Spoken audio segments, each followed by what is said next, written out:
Hello students, कैसे हैं आप सब। आई होप आपकी स्टडी अच्छी से चल रही होगी।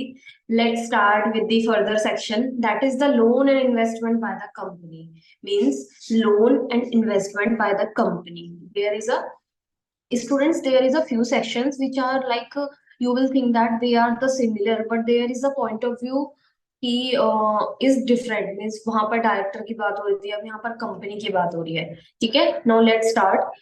Investment permitted through the two layer of investments. India के अंदर there is only two layer investment allowed. Means a company, unless otherwise it is permitted, a company is not permitted to make an investment through more than two layers of the companies. ठीक है, तो clarify that investment, the placing of such restrictions helping diversification of the fund. ठीक है, it is clarified that investment company means whose principal business ही है is acquisition of the shares, debentures. Further, company shall be deemed to be principal engaged in acquisition of the security if its assets, investments हो गया हमारा, not less than 50% of its total assets. So यहाँ पर बताया गया है कि वो मतलब इन्वेस्टमेंट कंपनी हम किसको कंसिडर करेंगे। If it is in the ordinary course of the business, then yes it is totally means मतलब लाइक इट्स अ मतलब मतलब इन्वेस्टमेंट कंपनी। हाँ, इन्वेस्टमेंट कंपनी का मतलब यहाँ पे बताया गया है। फिर टू लेयर से ज्यादा हमें इन्वेस्टमेंट्स अलाउड नहीं है। ठीक है, अब investment permitted through the two layers of the investment company. अब इसके केस में इन्वेस्टमेंट कंपनी किसको कहेंगे, यहाँ पर इसकी डेफिनेशन बताई गई है। Now let's start with the what is the definition of investment company. So yes, investment company का मतलब है कि कंपनी जिसका काम ही है, principal business is the acquisition of the shares, debentures और अदर सिक्योरिटी, मतलब डेली डे रूटीन में उनको डील करना। ठीक है, और इसके अलावा भी और कंपनी है जो कि डीम्ड कर ली जाएंगी कि ये भी इन्वेस्टमेंट कंपनी है। कौन कौन सी company will be deemed to be principally engaged in the business of acquisition of the shares, debentures और अदर सिक्योरिटीज। इफ अगर उस कंपनी की total assets in the form of investment in shares, debenture और other securities constitute not less than 50% of its total assets. मतलब जो company की जो assets हैं, in which form investment in the shares, debentures और other securities, it not less than 50% of its total assets. और जो इसकी इनकम है ड्राइव्ड फ्रॉम द इन्वेस्टमेंट, जो कि not less than 50% as a proportion of its total gross income, तो उस case में क्या होगा, इसको हम इन्वेस्टमेंट कंपनी कंसिडर कर लेंगे। हैवी लॉजिक कि सपोज दैट किसी कंपनी की मतलब जो मेन टोटल जनरेशन हो रही है उसका 50% से ज्यादा उसकी असेट्स इन्वेस्टमेंट इन शेयर है, वो तो उसका काम ही हो गया।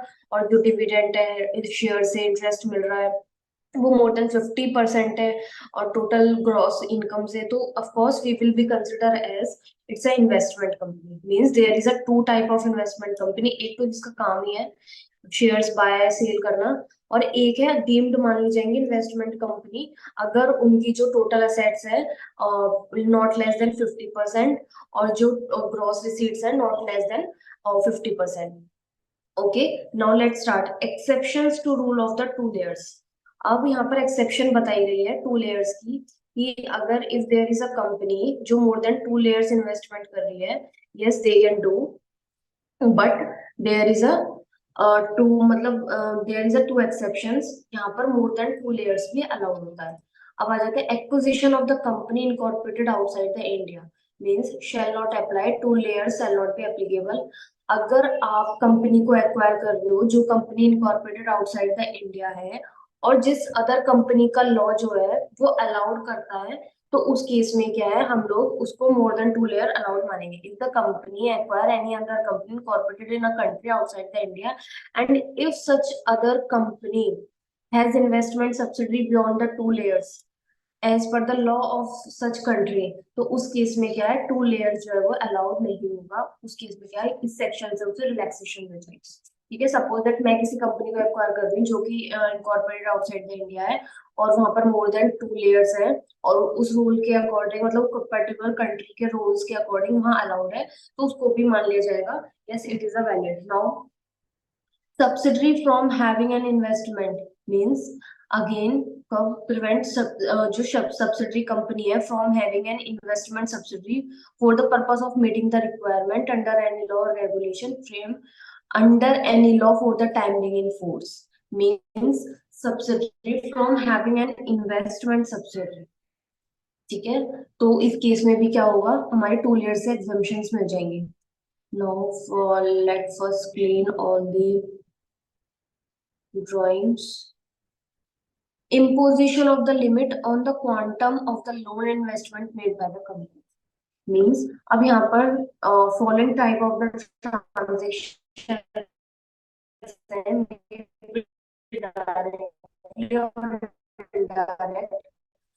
जो कि एक subject to the quantum of the loan और इन्वेस्टमेंट होगा, तो उससे रिलेटेड यहाँ पर लिमिटेशंस दी गई है.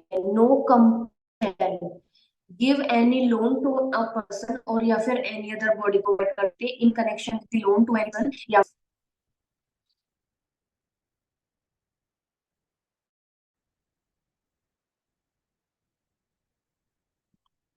Okay, no company shall give any loan to the person or other body corporate or give any guarantee or provide any security in connection with the loan to any other body corporate or person or acquire by way of the subscription, purchase or otherwise the security of मतलब company खुद भी buy नहीं कर सकती, subscription नहीं कर सकती shares of any other company के. कितनी लिमिट है, exceeding the 60% of its paid up share. Suppose that I am the private limited company, मतलब मैं एक कंपनी हूँ, मैं किसी कंपनी की मतलब लोन देना चाहती हूँ या फिर किसी सिक्योरिटी को बाय करना चाहती हूँ, तो उस केस में देयर इज अ लिमिट.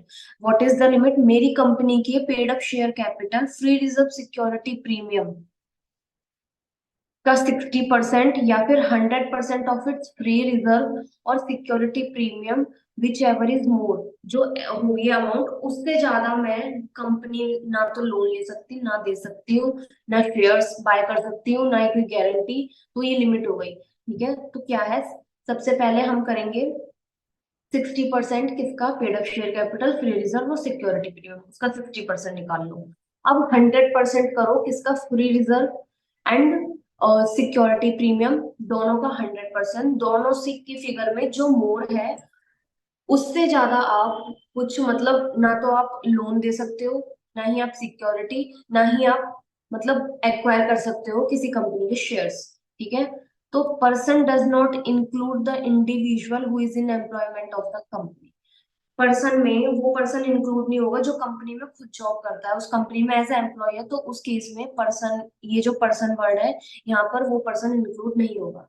ठीक है, अब इस केस में आ जाते हैं. सपोज दैट लोन्स और एडवांस कंपनी ने दिए टू देयर एम्प्लॉयज को अदर देन मैनेजिंग और होल टाइम डायरेक्टर, उसके केस में अलग प्रोविजन है. ठीक है, are not govern by the requirement means यहाँ पे पर्सन से एक्सक्लूड कर दिया, जो पर्सन कंपनी में एम्प्लॉयमेंट है, तो यहाँ पर भी यही कहा गया है उसके ऊपर सेक्शन नंबर 185 इम्प्लाइड नहीं होगा.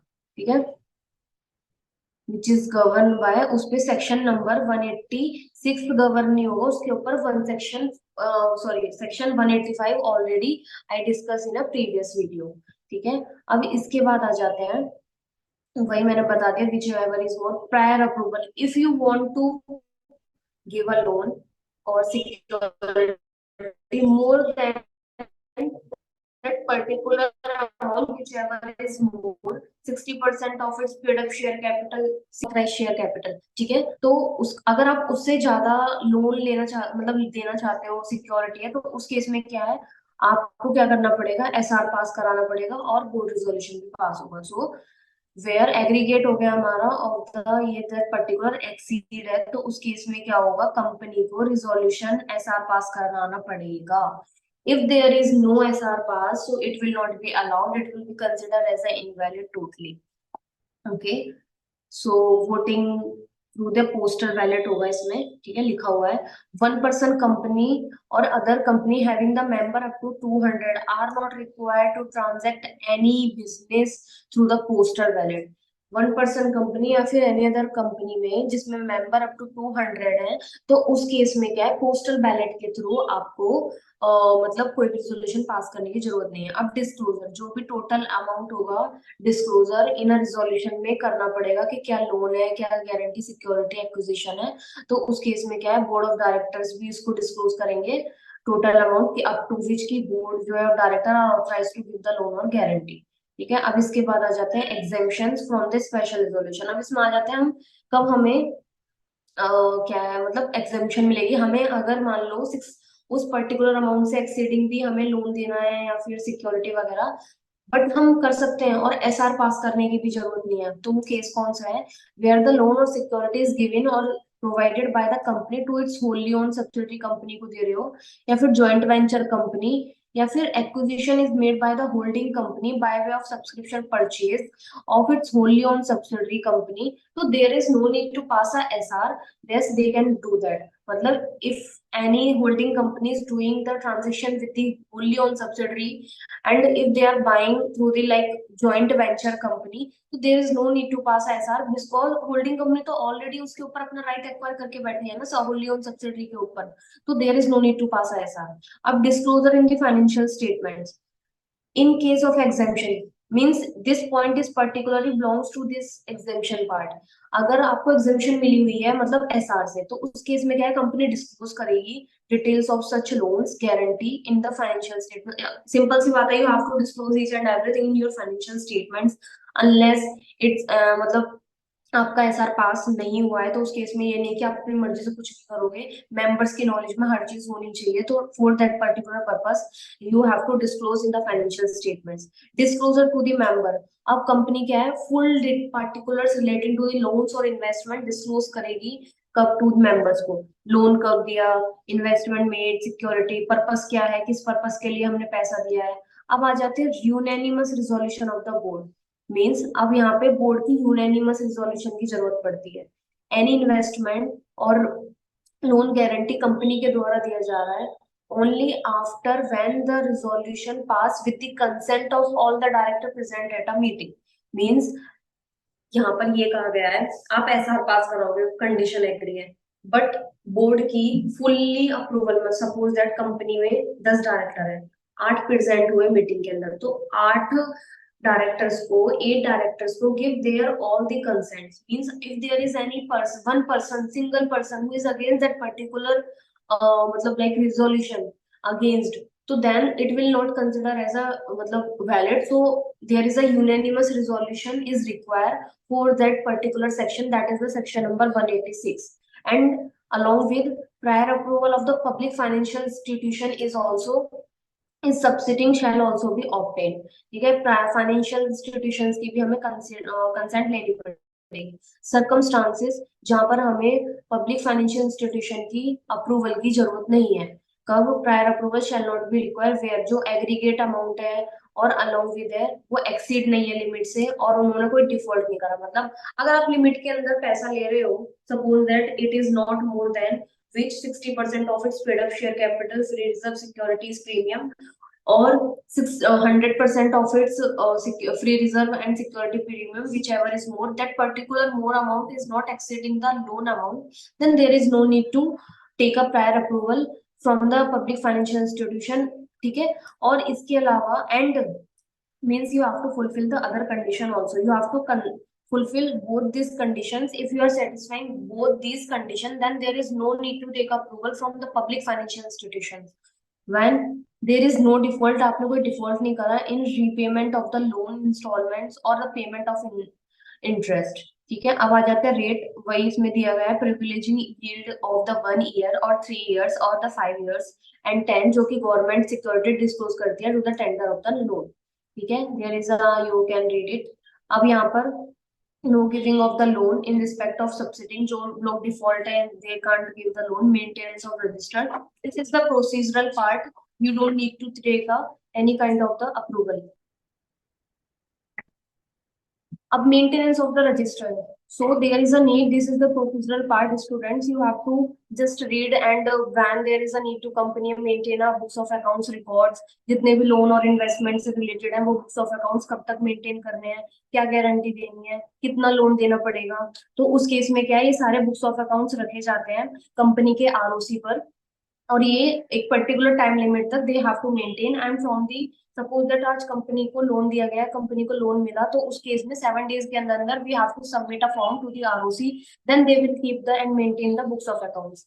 नाउ अब आ जाता है सेक्शन 186, किन किन कंपनीज पर एप्लीकेबल नहीं होगा, तो shall not apply to any loan made और security, banking company, insurance company, housing NBFC, जिनका काम ही है लोन देना, लोन लेना, इन्वेस्टमेंट देना, या फिर इंटरेस्ट लेना, एफडी क्रिएट करना, तो उस केस में ऑब्वियस सी बात है we can't apply the section number 186, so this is a cover in ordinary course of the business students. Now let which is also not covering infrastructure facilities, means made by the companies established with the object of and engage in the business of the financial industries activities, so there is also need to apply the section that is covered in a section number 186, students. So this is the contravention part, and this is the section 186 किस company पर नहीं applicable होगा, government company जो कि defence production में cover होती है, जो हमारे मिलिट्रीज वगैरह के लिए डिफेंस की प्रोडक्शन करती है, उस वो जो गवर्नमेंट कंपनी है उनके ऊपर सेक्शन नंबर 186 अप्लाई नहीं होगा,